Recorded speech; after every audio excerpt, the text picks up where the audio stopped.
to your Bootle FC podcast. For the fans, by the fans. Welcome to episode 2 of the Bootle Bucks TV podcast. I'm your host this evening, Neil Blythe, and with me in the studio we have Paul Osborne and fellow Bootle supporter of many years, Charlie Whelan. Gentlemen, good evening. Good evening. Evening. You okay? Yeah, good. Yeah, look as if you're happy to be here. Before we get stuck into it, I just want to say on behalf of myself and Paul, the response to the last podcast has been fantastic. We didn't really expect it to go as well as it probably did for the first effort, but for all your comments on social media and your likes and your shares and all that sort of stuff, it was really positive, so we're made up with that. If anyone hasn't listened to it, you can go on our YouTube channel, which is Bootle Bucks TV, or on our Twitter feed, which is at Bootle Bucks TV, and it's pinned on our timeline there, so you can have a little listen to that one. So later in the studio we're going to be also joined by 13 goalkeeper Jack McGovern, who's out training at the minute, but Jack will be joining us a little bit later on to have a chat about his career and current things going on at the club. Without any further ado, we'll get stuck in. We've only had the one game since the last podcast that we've done. The Hanley game was postponed, and it was Saturday just gone. It was a trip to Whitchurch. We were doing great things, by the way, off the pitch. It was really impressive up there, but on the pitch it was a tough game, Paul, wasn't it? Really tough. I thought it was a tough conditions, and what we thought was a good pitch turns out in the end to be pretty boggy, didn't it? And a good ground out result, and kept the running win going, which was pleasing, wasn't it? It's them sort of games, isn't it? Where I'm not saying we did play well, but sometimes you've got to chances, say, didn't we? We probably should have been 2 or 3 up within the first 15, but the longer you go when you're not scoring. And they were dangerous as well. Jack made some really good saves, Charles, didn't he? Yeah, absolutely, Paul. I mean, I felt the game could have gone either way. Both attacked well, both had chances. Keepers, were in there doing what they do. Jack's a couple of good saves, certainly one with his foot. 2 with his foot, actually. One he crashed against the woodwork, across the bar. It was funny because it was a game that quite easily could have been 4-3, 5-4 or something either way. So 1-0 didn't really tell the full story, did it? Absolutely, but in the first couple of minutes though, we could have been 2-0 up quite easily. Yeah. I think John Connolly just popped one over the bar. It over the bar, and we scuffed one, didn't Carl, got his foot stuck in the ground. Which he usually scores, absolutely, yeah. But that man again, Piers, I was having a look at the stats the other day, and I was having a look, and that's Carl's 3rd winning goal in a 1-0 victory. I'm sure he'll be the first to give credit to the lads around him, but it's pretty much 9 points there, sort of thing. Them 1-0 victories are vital come the end of the season. So all in all, it was a great result for us, and it keeps that run going. Just going to the team selection. Once Carl moved into the middle, I felt that we had that little bit more of an edge then. He was doing well or okay out wide, but once you come back into the middle, give Carl a chance. And he does what he does, doesn't he? Yeah. I think the one thing you say about Carl Piers, he's a big game player, isn't he? When you do need him, he more often than not turns up. Scores big goals, all the time. Even when we look at his goals, I mean, what has he got? 16 it is now, this season.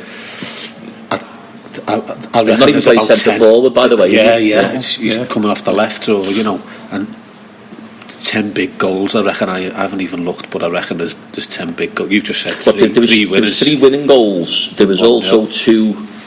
One winning at Witten the other week when we won 2-1, so that was another winning goal in a 2-1 victory. Vicks, so that's 12. You just when you big player when you need him, goals, But it was a really good team performance, and I think that's 4 clean sheets in the last 6, which is the basis for any side really. To if you're going to be successful, you need to keep clean sheets, and 4 out of 6 is a credit to Jack and the back 4, the back 5 on a whole, isn't it? We've been raving about them all season, haven't we, really? And a few little adjustments here and there, haven't we, with Michael Carberry missing a couple of games, and Michael Carberry having to move into the midfield, and Steoy dropping into left back, and but it's still been pretty solid. It's been excellent. I think we looked at it was 23 goals in the last 7. We'd only conceded 4 in that, and 2 of them were penalties as well. So it's some goal. It's excellent. Long may it continue. It's testament to that back 5 or 6 players, and Liam Loughlin as well. Liam Loughlin sitting in that midfield as well, and I think he's been outstanding for. It's hard. You don't want to just say to the goalie, and it's just a defence, because I think everyone who's watched Bootle knows that, if you don't put a shift in from your defending does start. I know it's an old cliche, but your defending does start from your centre forwards and your attacking players, and they put shifts in, and it sets the tone for the rest of the team, doesn't it? So all good. So what we're going to do down the last podcast, we told you a little bit about myself and Paul, about how we got sort of involved watching Bootle. But the man in the studio with us today, Charlie's been here a little bit longer, so we're gonna get a few of Charlie's highs and lows and memories of Bootle from days gone by to present, and we'll see how we go on. But can you remember how long it is that you've sort of been involved watching, Charles? I think it was 2007 when I first started coming up. I was trying to think what brought me into the game, or what brought me to Bootle. I know I fell out of love with football to a certain degree. I was a Liverpool supporter, and I used to go to the games like everyone. You get a little bit fed up, and then I just couldn't get my head around the money side that players were earning. It's quite frightening, really. So I sort of walked away on that. I played a lot of amateur footy, Saturday, Sunday, never to a great standard, but I had a passion for football. Got a little bit older, things changed, and I knew I needed or wanted to watch football somewhere. It's like everyone said, you've got to have it in your life somewhere, haven't you? I was trying to think exactly what brought me here. And do you know what I think it was? I was driving down Bridle Road, and I was stopped at the lights by the police, fire, ambulance call centre. And as I was coming through, it must have been at night time, the floodlights were on, and it was like a beacon, sort of pulled me in. So I went down. Is this Copy Lane, is it? Is this Bridle Road where we are now? This is where we are now, This is where we are now. And I came down, and my first game, I'm pretty much sure, was Aston Athletic, who we've got this weekend. We planned that though to get you on. We said we'll get it's the anniversary. Maybe so. 13-year anniversary or something. So I'm pretty sure that was my first game, and then I think Joe commented on it on the last podcast when we went away to Flixton. So that would be just after the Ashton game, and as he said, there was an opportunity to go on the coach. So I went on the coach, took me lad. And I got introduced to Royley, the physio, and Obi, the manager at the time. We get to the ground, gets off, and Joe would let me on the coach for free. Funny enough, well, that was a big gesture by him. But he also gave me a ticket to get into the ground.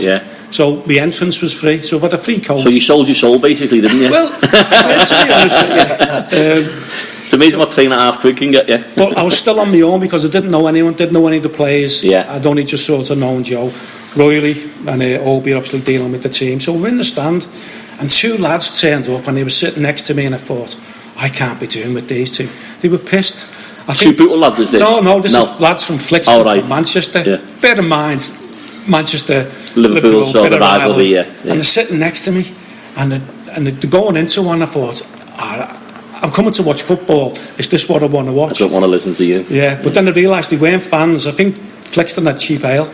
And they'd come for some cheap ale. So at half time, it changed round a bit. Then they went away, and I carried on watching the game. And the thing that sort of enthralls me with the game is the stories behind it. Like at the time, we had 2 lads that had been released from Everton up front, and for me to get my head round it, you've got Everton flying high in the Premier League, and then you've got the 2 lads that have been let go. When was this? I'm going back 15 years. But you know what I mean? You said 2007, not 1984. It is that big void. You've got all conference side, you've got the lower league. So from a Premier League down to these lads have turned up playing for 6 or 7 or wherever we are. So it was a pleasure to watch them, and you could see that they've got a bit about them. They play for the academy. It was great. And then lo and behold, playing for Flixton was Sammy McElroy's lad. He come on a sub, and I don't know what type of pass he was playing or whatever he'd done, but he hit the ball and he sliced it. He must have been going for the clearance. Andy Fowler's got onto it and made it. Well, they beat us 2-1, but Andy Fowler scored our goal that day, you remember it, yeah. So you've got two lads that have been on Everton's books playing amateur football. Yeah. Sammy McIlroy played for Man United, Ireland. Yeah. His lads play. We're still seeing that now, though, aren't we? You're still seeing it all you know, there's lads here that are, there's probably, off the top of my head, there's probably 5 or 6, 7 Bootle lads who've all been at academies, maybe even more, you know. You can tell. You can tell that they're good footballers, but then it's all right having that ability. It's well, okay, you can play. We know you can play, but have you got the mental side to go with it, sort of thing, and the physicality? Because you're not pampered here, are you? Do you know what I mean? With academy football, you can't touch anyone; it's a foul. But here, you've got to be able to take a little bit, haven't you? Yeah. And then on the other extremes, you see footballers that have made it. Danny Welbeck, his brother was playing for a team that was. Come down from Manchester, and Leon Osman, his brother, used to play for Ashton Town. So the quirkiness like that. Didn't Ashton Town have Pascal Chimbonda playing for them? Didn't he? I think he signed it up. Not sure if he played more of a publicity thing. And you know, but that's the beauty of it, and I think, you know, you say there. I mean, we spoke about the other week about me and Paul going to watch Everton. You get some absolute idiots, don't you? People probably saying about us sitting next to us, but that's the beauty about the thing about non-league football. You're sitting next to two lads there. When you've had enough of them, you can go sit anywhere in the ground, just have a walk around and I'm getting away from it. Am I right in thinking that you were the only Bootle fans at that game, or is that? I possibly could have been, you know, but again, it was a bit different from what it is now because there was no sort of social scene. I mean, I know we said we're in the studio now, but we're actually in the big function room. Shut up.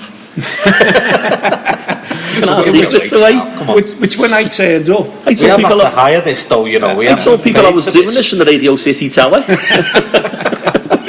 We're in the triad, aren't we? This is Bootle Books. This was a shell. So it was pretty much you watched the game and then you left. I think they were going the Gyro Club after the game.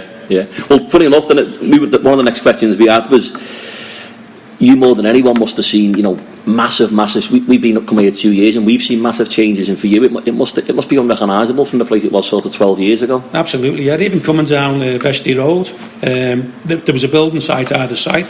Priority Sites, they were the sponsor of the well, certainly on the kit. I'm not sure what other involvement, but they were the people that built the works going round. You know, the factory units. And you'd come in the car park, and it was a bit of a mismatch. There was no lovely tarmac like it is today with parking bays. It's fully potholes and you know, a bit of gravel. No, it makes a massive difference coming here. I mean, the amount of compliments that we get, sort of thing. Not we, but I mean, Bootle as a club, sort of thing. When people are talking before and after the games, aren't they, Paul? And everyone's amazed, aren't they? Saying, you know, your clubhouse. I mean, we spoke to when Rylands were here the other week. We were speaking to Paul Strefford, who's, you know, well known in football, sort of thing, and he was saying, you know, fantastic this clubhouse was, sort of thing. So we're getting compliments everywhere. That's what they want, wasn't it? But exactly, they're aiming to get what we've got. What we want, and we've got it straight away. Exactly, we are. Well, not straight away. Mate, it's took years. You know, when I was first coming, the pitch was. It's always been a nice level pitch, but at times it was unplayable. We had a little bit of rain at times, and it would sit on the surface. You know, so much so the drains were being sorted out every sort of pre-season. That's why they didn't really play any pre-season games. Didn't want to ruin the pitch. Well, not that he couldn't. He didn't want to ruin the pitch. He couldn't play in the pitch. It was dug up. I remember coming in and talking to Frank Senior, and he was speaking to a fella from, I think he'd come from Manchester, and Frank was telling him that he was having trouble with the drains and the drainage. And this old boy said to him, "Well, Frank, if you look down at the pitch diagonally, you'll see a darker shade of green, and that's where your drains are." And you couldn't really see it if you just looked, but if you looked and concentrated, you could see only fine, thicker green lines. Next thing, lo and behold, come mid-season, they were dug up and the drains were it. There's still a little bit of water retention when you first come in when it rains, but I'm sure that'll be addressed in due course. But when I first started turning up, there was no Dodge Cop, there was no away stands, you know, behind the goals. They were in front of the where the decking is now. The decking is now. Obviously, there was no decking. And you asked before. Well, you mentioned before, Neil, about the advertising ordinance. You know, the boarding. That actually come from Aintree Races. They changed sponsorship with John Smith's. I think I mentioned to Dave Miley that, you know, get over there and see what they're doing with it. Lo and behold, they've they managed to capture them, and they've been fitted around the ground. They couldn't show the John Smiths, and that's why John Smith's faces the other way, as opposed the other way around. But he got them. So next year we can expect some, was it Randox Health or something like that, is it, board? Is that right? Do we get them every summer? How often do we get them? But the ground, as I say, it's been tremendous improvements. Even the old dugouts, they were horrendous. Bits of metal tin surrounded by wood. And when it was windy, they'd blow over onto the pitch. There was nothing to hold them down. And then they got a new set. Because we never had any subs on the bench. Well, no, they got a set from, I think when Everton moved from Littlewoods down to Finch Farm, we left some stuff on, I think Bootle were eternally grateful for it. Yeah. It's stuff like that makes a difference to non-league teams though, isn't it? Well, it does, mate. I mean, if you look at the dugouts now, they were from the railway. Yeah. That turns up from a job old on the waiting railway. Shelters. Yeah. And I'd seen the clerk of work. She was working on one of the stations, an Irish fella called Fergal, and asked him what he was doing with these waiting shelters. You sure he was Irish? and give him his due, you know. He said, "Oh, these." No, don't. these have cost me a lot of money. He said, "But I'll see what I can do for you." I said, "Okay." So he phoned me a couple of days later. He said, "I need to see where these dugouts are going to go." Yeah. So he brought me to the ground, gave him his due. And then a couple of days later phoned me again, said, "Look, they're on the way." He said, "I've got a driver coming up from Birmingham. He's got an hour window on his tachograph. So if you want them, you'll have to meet me and be sharpish." As I came out of our street, they were coming up Bailey Drive on the back of a IAB. So they've been in situ for a few years. So it's stuff like that really that you know. During that time, you should be 12, 13 years watching Bootle. You've seen, recently we done there was a thing on Twitter where we done the team of the decade, and you must have seen all them players playing and some really, really top players in that time. I couldn't do a team of the decade. I felt unfair to some of the lads. Because you're too nice, that's why, aren't you? Well, there might be that part of it, but I have seen some outstanding players. Yeah. Certainly the most skillful, I would say, that I've seen play on this ground is a lad, Thomas Abassi. Anyone who's seen Thomas play, he's still playing now, but he's in America. He played futsal for England, and what he learned or what he could do on the 5-a-side pitch, he brought it. He could do it here, and he could do. I remember going away to St Helens Town, and we were in the main stand, and he turned two lads inside out so much so that the two of them were on their arse, and the whole stand was up roaring with laughter. He was brilliant and a joy to watch. When I first came, we had Occo, Andy Fowler up front. They were a little partnership, but the only downside to that, I would be like to play with one up front. So one of them was really missing on out the bench all the time, which was a shame.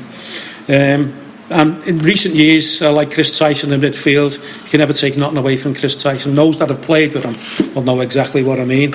And I always had a soft spot and a passion when I'd seen Josh Hamilton play. For his skill and what he could do. He could hit a ball. He was great, Josh. And then I suppose from opposing sides, again, this might surprise a few people, but there's a lad called Lee Tolby who played for a team down from Staffordshire way. Can't remember the team now, but they folded actually.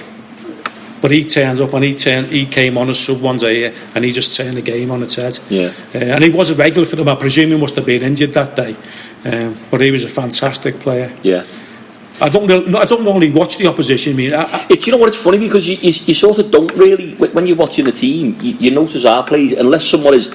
You've got to be sort of outstanding, haven't you, for you to notice them, because you don't really take it in. Stone Dominoes, this lad played for. It's just come back to me. This lad. Bit of a knock-on effect. And I think he was at an academy. I spoke to one of the lads watching him, and I think he'd been at Manchester City, and they'd let him go. And he'd certainly had something about him. Whether the players that have played against him will remember him and he stood out against them, but he certainly stood out for me. I'm sure someone will. One of your other passions is what you do is the video recordings of the games and the highlights. How did that begin, sort of thing? I sort of fell into it really, and it was quite sad because Frank Jr. was always never present at the ground. I used to come sort of midweek when no one was about, and Frank could be here, and I'd help out in a little way. I remember turning up when the old changes were here, and those that have walked down the corridor, it was white on the top and blue on the bottom, and I turned up to do a bit of painting, And Frank said, you know, you're all right with a paintbrush? I said, well, I can paint, like, I'm not a painter, but I can have a go. He said, can you do better than this? I said, what? He would show me the changes. I know who painted the changes, or who told me, and they were terrible. Stevie Wonder? I think he might have done a better job. So he gave me the paintbrush and said, yeah, do that. And can you do the line freehand? So where it went from the white to the blue, can you paint that? So he left me alone for about 10 minutes, come back, and he must have thought, yeah, he's all right here. Yeah. So he let me carry on and do it. Well, as you know, or you may not be aware, Neil, Frank had cancer. Yeah. And I was at the Dodge Cop one time, and we had a penalty. And I had my phone with me, and WhatsApp had just come out, and I thought, I could take a photograph or the video of this, and I could send it to Frank. Yeah. So that's what I've done. Yeah. I used to video little bits, you know, some sort of small highlights, or certainly the goals or penalties where I could, and send it. Bear in mind that, you know, stuff like that was only just coming out in them days. Took 40 years to hold your mobile phone to video it. No, mine was the observation. I'm surprised you had a camera on your phone, to be honest. Mine was a tiny phone, to be honest with you. But I sent it, and Frank could respond to me, you know, and we had sort of that repartee, and he turned up at the game sometimes when he was a bit more, you know, better to do that. Yeah, and it just snowballed from there, like, sort of thing. Yeah. And it's great because I certainly know if, you know, if some of the lads can't get to games, it's good, you know, that you know, if you're there, work permitting, sort of thing, that the highlights are going to be there. And I know that, like, you've mentioned it before, that some of the lads actually use it on, like, CVs, don't they, sort of thing, as highlights. Well, one lad wanted to go to America, and he was pulling all the bits that he'd done for different clubs and asked me what I had of him. Yeah. You know, so that helped him. So that was a massive. Did you get a cut of his transfer fee? He didn't go in the end. The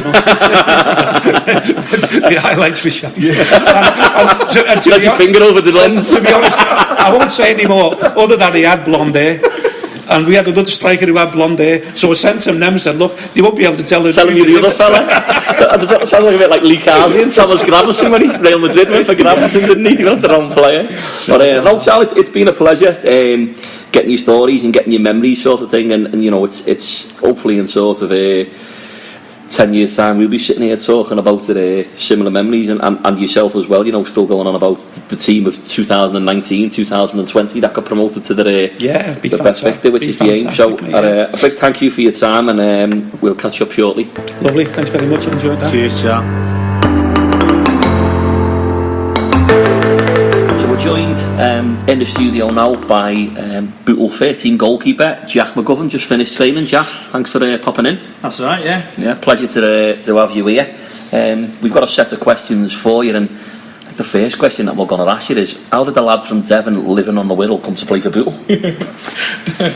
Wool, I think. I never said that. You never mentioned that word at all. Well, originally I was born in Devon, but my dad's he was born in Crosby. Grew up just by Merchant Taylors. Oh, so you're out of Wool, proper Wool then, isn't it? Loaded, must be loaded. So yeah, that's where I've kind of had the family connection. All my dad's side of the family split red and blue. We're all from just north of Liverpool, but I moved to Chester for university. Really, got an Everton season ticket, and the rest is. You've never been the same since. So then, how I got to Bootle. They say keepers are mad. Don't they? They do say keepers are mad. Well, funny enough, one of the questions we had from other fans was, you know, which we'll touch on now because you've mentioned this sort of thing. They say goalkeepers are mad, but he's actually not. He's like quite a sensible lad, isn't he? Do you know what I mean? No, I don't know. I think he is. Yeah. I've hidden that side of me well. But yeah, so basically, I started last season. I messaged a lad that he's a coach of our university, and I said, "Are there any teams on Saturdays needing a keeper?" And he said, "Bootle were after one," because I think they had Chester under 18. He's the Chester under 18s coach as well. And he said, "Yeah, Bootle after a keeper because Ryan was having his knee up." Yeah. So this would have been with Phil Stafford in charge. I'm guessing. First game, Penstone Church, FA Cup. That was our first match, one of our first views as well. I remember hearing that on the last podcast. So and it's gone from there really. Before that, where was you sort of your upbringing when you were sort of down in Devon? Clubs you were at there? I think you mentioned to me that you were at Plymouth as a youngster, wasn't it? Yeah. So quite funny. So I got in the same week. I got offered a try. I was never a goalkeeper, really. I was. No comment on that. I was always played up front for Tiverton Town. They were Southern Prem, still are. They look like they're going to get promoted. This So year good as well. standard then. Yeah, so but they had a really good academy set up. So I played there, but I ended up getting spotted in the tournament in goal because my dad was the coach for our tournament side, and the goalkeeper never turned up. So Dad stuck me in goal because nobody else wanted to. And there was a scout from Plymouth Argyle there, so that's how it. Funny how stuff like that, isn't it? Weird. Yeah. But the same week, I'd got offered a trial with Exeter City as a striker, but they were in League Two and Argyle were in the Championship, so I went with Argyle. Yeah, it's for anyone who doesn't know, Jack's currently the first team goalkeeper here, but on a Sunday, that's not quite the same on a Sunday, is it? I play up front on Sundays. Come on, there's your chance to dig it up now because it's going pretty well, isn't it? It's going right. 22 goals in 8 games.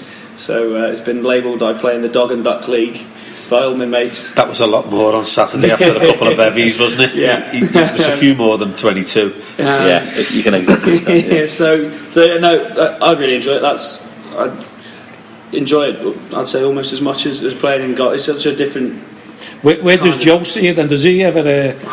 I pest him all the time to try and put me up front. Silsden away last season, we won 7-0 on it, yeah. And we had 13 players, and we're 5-0 up. And I went on the bench as an outfielder, and Ryan went in goal. Joe said he was going to start me in goal that game, but halfway through, we were 5-0 up, and he turned round, and Jack, who's gone to McGull, what's his name? Goodwin. Jack Wood, yeah. He was on the bench as well, and Joe turned round and said, "Jack, warm up." And I thought, it was you. I started warming up. You were doing stretches and lunges and that. He went, "No, Jack Goodwin, sit down." I was gutted. I was thinking, this is my chance.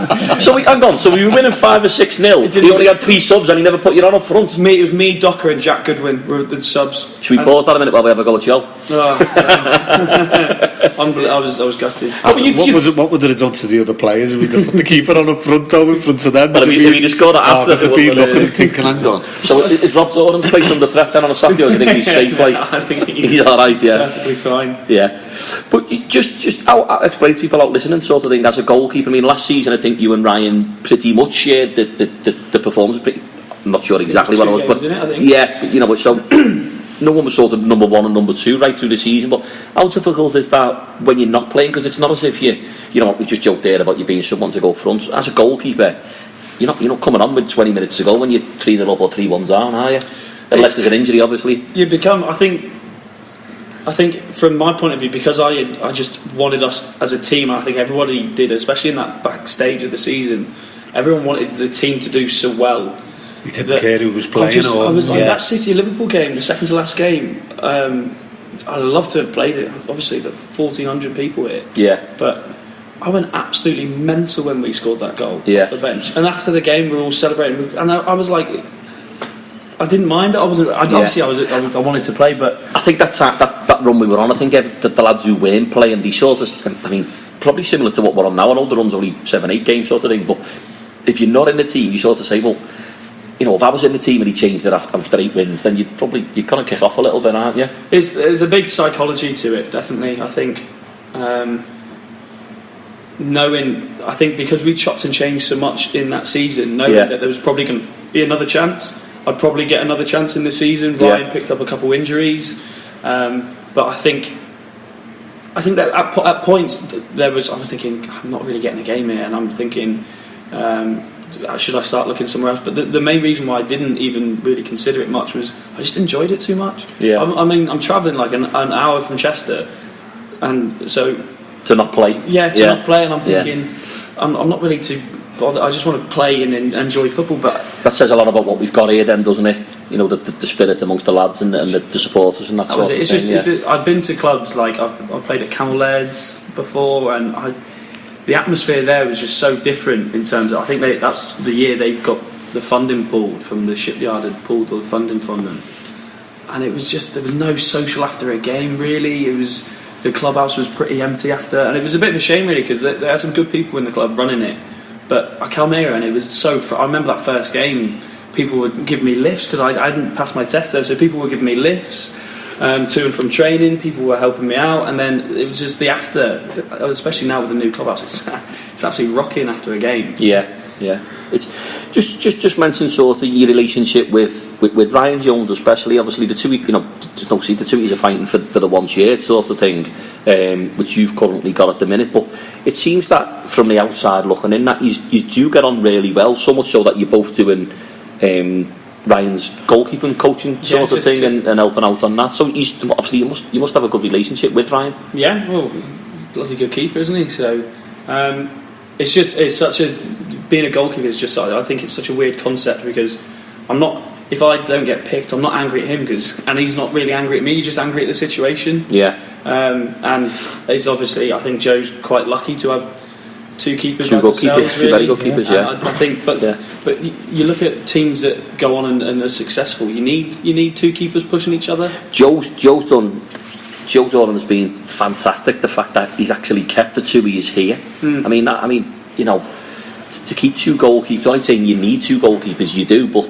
I bet you many clubs haven't, sort of thing. You know what I mean? To keep, or you've got one and then you've got another one who's probably nowhere near as good as the other one. But to have two at the sort of the standard that we've got is a testimony to, well, you and Brian, and for Joe for keeping you sort of. He's made me a better keeper, and I think that, like, I look at Everton with Jordan Pickford, and the fact that no one's really pushing him is. Some of his performances this season haven't been best, but there's no pressure on him, and he's there thinking, he knows he's going to play. I'm still going to play.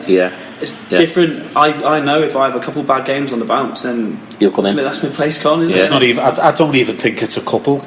Last year. Even on Ruthless, that Ruthless. You dropped one, didn't you? You were out the team, One mistake, and it could have been in a 3-1 victory or something like that. You were out, and Ryan was in, and vice versa. If Ryan's on it, you were straight in, weren't you? Yeah. Do you think the way you're playing at the minute, don't you? Do you think this is the best form that you've showed in a Bootle shirt? I'd say so. Yeah. I feel like a lot more confident. I think these past few games, I think I said it in an interview after the game, the fact that we've got the same back four, really, I know who I'm playing with and how they play, and vice versa, and once you have consistency in a back four and a defence like that, then I think that's where the confidence starts to come through. It's 4 clean sheets in 6, and I think it goes without saying now, that's probably the equivalent to a centre forward scoring sort of 7, 8, 9 in 6 games, isn't it? That must mean a lot to you. Yeah, the 3 goals conceded this year wasn't probably my best game. Really, was it Squires Gate? Yeah. But since then, teams know that they're not going to get an easy goal against us. Yeah, really. It was only Whitten that have scored, and that was from the penalty spot as well, wasn't it? Yeah, well, that was even the games before that. The goals we conceded.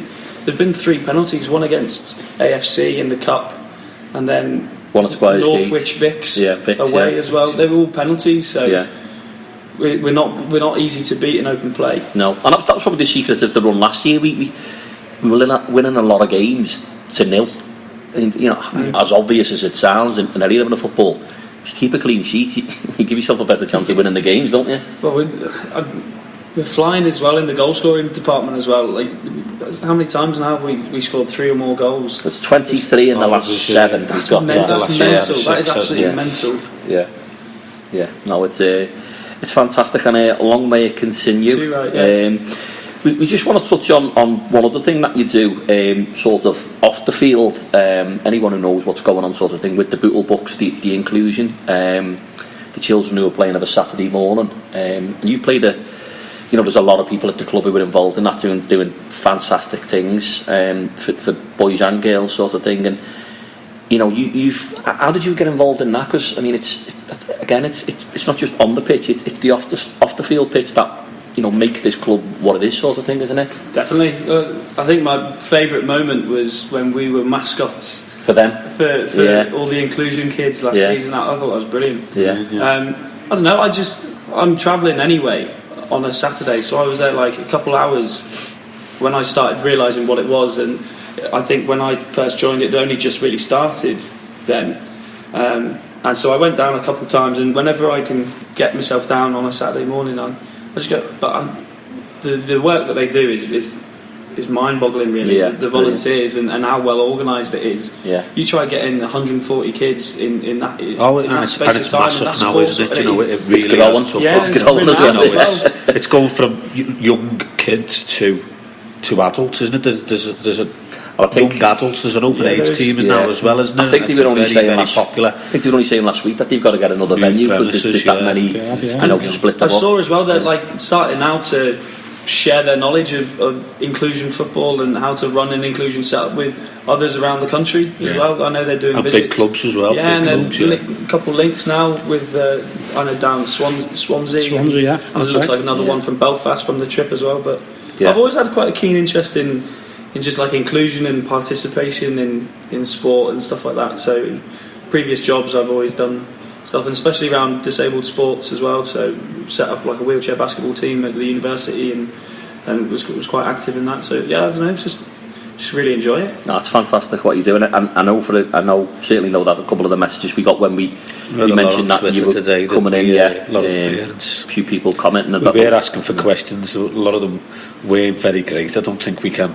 Yeah, but there's a couple. There is a couple. We must have a lot of there is a couple so-called friends on Twitter. Yeah, Well, I think a couple of parents of the inclusion kids. I think certainly the ones from Harry will swerve. Harry Corbett Evans. Yeah. Well, he's stopped playing football, so he's not very good. So he's got to get him back. I'll take any criticism. What's his name? Harry Corbett Evans. It's excellent. God, he must be loaded as well with a name like that, wasn't he? Man United fan from Wolverhampton, so makes sense. Ronnie's son. Yeah. But a couple of the questions we did. One of the Lucy asked your favourite Bootle game to date. I would say the three. Was it Whitchurch Alport home? 1-3-2. Longridge one. Longridge penalty save. Yeah. Penalty save. 1-3-2. It'd be 2-0 as well, weren't we? Yeah, and I really enjoyed that one. But there's been I would still. Even though I didn't play in it, that City Liverpool game, to have so many people in the ground and to win, the feeling in the clubhouse after that whole day was. That's brilliant to hear, isn't it? As a fan, yeah, and us sitting here as fans, and you're a player sitting on the bench, and that's one of your best memories. Yeah, you'd love to see that. That's the biggest crowd I've been part of a team in a football match. So, Jack, another question, and this is a big one. This go on. Cornish pasty or Scouse pie? Scouse pie. Oh, controversial. Very partial to Scouse pie at Goodison at half time. Gone downhill recently though. We don't know what the team anymore. The Scouse pies at Goodison, they've gone downhill recently, so I think they've changed. Sayers or Greg's here? I don't know. Don't you know? Do you like a Cornish pasty though? Even though I don't like the Cornish. You've got to show your loyalty there. Yeah. Joe who runs our Bootle books, come on today about the scones with and apparently you've been doing it the wrong way round, haven't you? The jam or the cream first. You got a bit of an insult to you there, wasn't it as well? Well, I don't really, like I said, I don't really eat them, but scones or scones, that's the one, isn't it? Scones or scones. Yeah. Yeah, I'll just. Is it jam first or cream. Butter? Well, or cream? Butter. It's definitely scones for a start. Yeah, it's definitely scones and all, mate. You just cut one in half and put jam on one, cream on the other, and put it together. Oh, you put jam and cream on. Don't know which way. You put jam and cream on both and put it together. That's why I'm a 34 waist now. 34 plus. It's the chips after a game that gets me. Yeah, these Italian slacky bottoms are short. I've got elasticated, I'll tell you that. Jenny asked us, do you hear the fans at the ground sort of singing and cheering for you, and what does it feel like and what does it mean to you, if you hear that? But when she asked that question, I thought, we moved to behind the goal where we're attacking every time, so you probably don't hear it as much as anyone, do you? I can hear two very distinctive voices. John Doran and Milo Senior. Oh, we can only apologise, certainly for the second one. The screech of his voice. We can certainly have a word if you want Milo to go behind the goal like you're defending, then if you want to do that. I'm alright, thanks. You okay with that one, yeah? No, honestly, what I love this year is those flags. I think those flags are bloody brilliant. I don't know who measured them up, the size of them flags.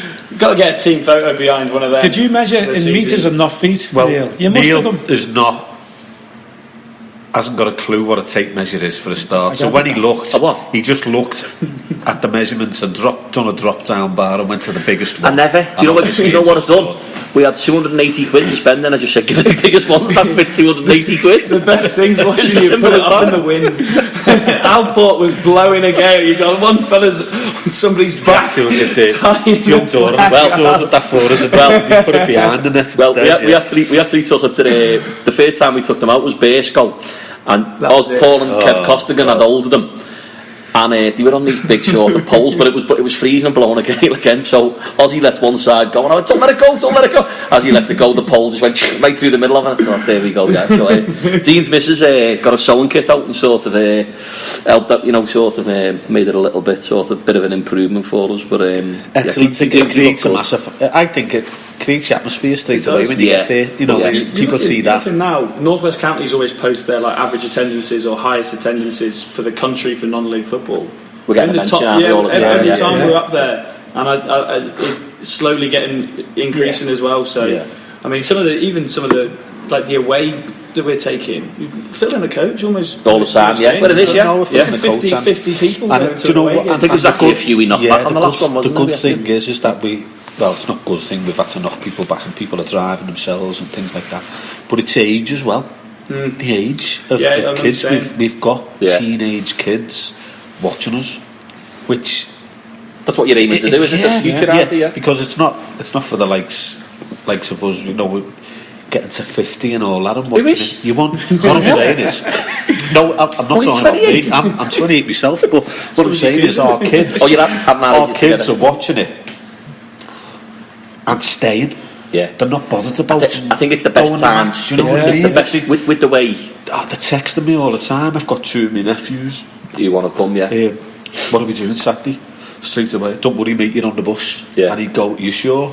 Have you checked?" Yeah. You're on the bus straight away. There's 3 or 4. The best time to get them involved, though, because Charlie mentioned it earlier, sort of how you first, get involved with watching Bootle. The amount of your story. I got this, Premier League just fell out of love with it, sort of thing. With the money, that always pops up with what people are saying, and I'm probably as far away from Premier League footballers as ever been. I think that's just because Liverpool are going to win the league, Well, for me, we're taking as many away as what we are at home. Not as what used to be at home when I first started coming. We're taking that away now. Well, as Paul just said there, I mean, there's a 50-seater on the bus, and I know some of the players jump on there, but there's another 10, 15, 20 who are making their own way up driving, sort of thing. So to take sort of 50 away is especially in January, it's the worst time of the year. You know what I mean? And the away teams love that as well, because it's putting a little bit of, because we'll always go to the bar. It's great. Especially, we went to Northwich 1874, didn't you? Yeah, it was. What was the one I was thinking of? Sorry, it was Congleton. Because Congleton. We always think I could away to Congleton. They had, but they played last night. And played at Emmy, didn't they? Was the attendance 62? Something like that. I thought, we probably had as many as they did back then. Thanks very much, and obviously it might be good for them, but I'm thinking 62? Yeah. We took that last week. We took that there, to Whitchurch. Yeah. You know what? The furthest one away, as well. On a coach, and people in cars and things like that. No, it's brilliant, and listen, long may it continue, and hopefully it keeps growing and growing. I think it is growing, but long may it continue. But a lot of people coming back, haven't they? Good football brings people back there. Well, absolutely. Winning obviously helps. To a point, because we went on that excellent run last season, didn't we? Everyone knew about it. People started to come, and then at the start of this season, you had a little wobble. No, not really. Just the usual faces. Well, 3 games is a wobble for Bootle, isn't it?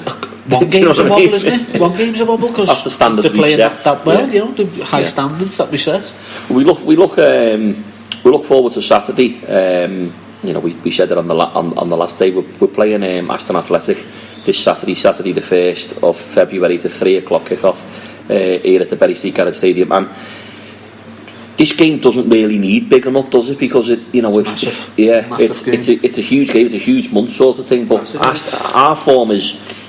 We're at the top of the form guide over the last I'll show you the last 6 games, but over the last 8 games, we're top of the form. 1874 a second, and Aston are next in line yet. So I think it's going to be a tough game, 5 isn't or it? 6, haven't they? 5 or 6. They've won 5 and drew 1 out with the last 6 games, but they also beat Bootle before that. So the last 7 games is 1-6, drew 1.